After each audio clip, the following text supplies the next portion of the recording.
In 1955, a decision was made to construct a dam on the Zambezi River at Kariba Gorge to provide power to both Zimbabwe and Zambia.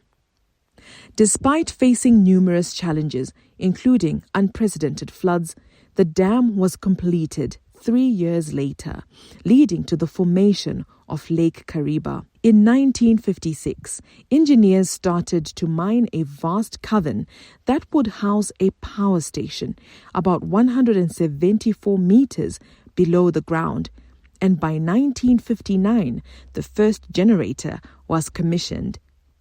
All 6 generators were in operation by 1962, with a generation capacity of 666 megawatts.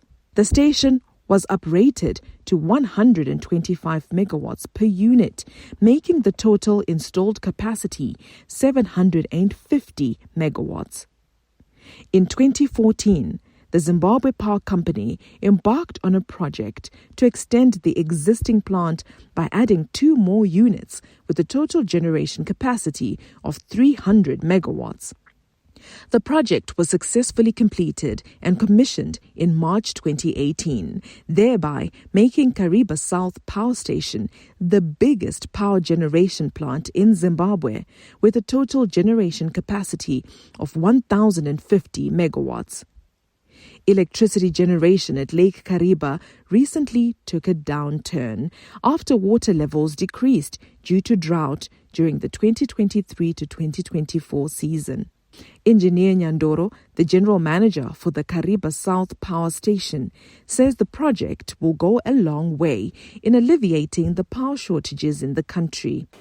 So this project will go a long way in alleviating the power shortage in the country.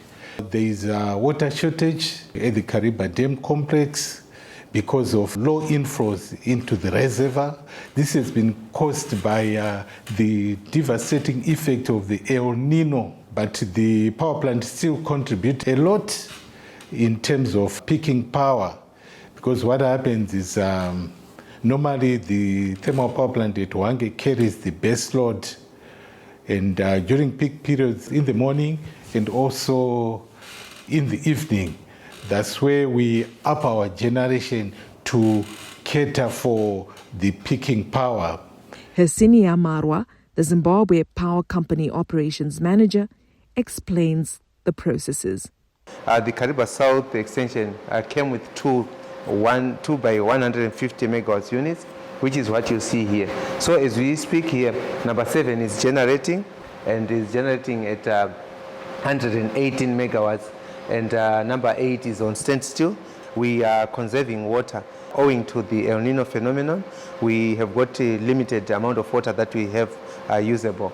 So the panel that you see up there, to our right there, is indicating the same amount of power. It's basically a replica of what we have here, and it is showing which circuits are energized, which circuits are in service, and which ones are not.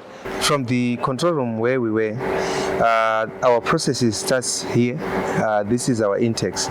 So the units 7 and 8, as you can see, we've got this structure, the giant structure here, and the other one there.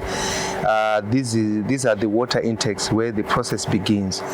As you can see in our background here, these are the levels of the water in the lake. Of now, we are at 476 meters, 0.9, which is just about 1.5 meters above what we call the minimum drawdown level.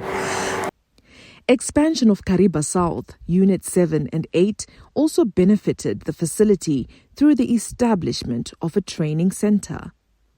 What we say here is our training center, which also came with the Kariba South Extension project, that is the Kariba South Units 7 and 8. So this training center comprises of an auditorium, which you see here, which can accommodate 100 trainees.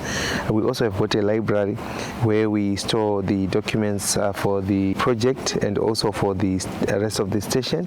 We have got a simulator room, which function is basically for training.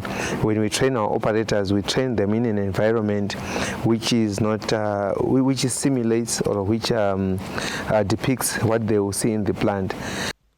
This comes as the country's power demand is projected to reach circa 5,177 megawatts by 2030, on the backdrop of the anticipated growth of productive sectors. As it stands, Hwange and Kariba have an installed capacity of 1,520 megawatts and 1,050 megawatts respectively.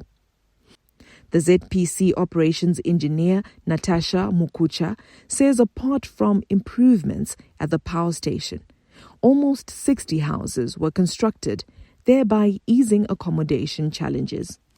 The Kariba South extension project managed to deliver 18 houses in the low-density area and 40 houses in the high-density area, with the 18 houses being situated here in Baobab and the 40 houses in Nyamunga, Batonga. So these houses are mainly designated for individuals that operate and maintain the project.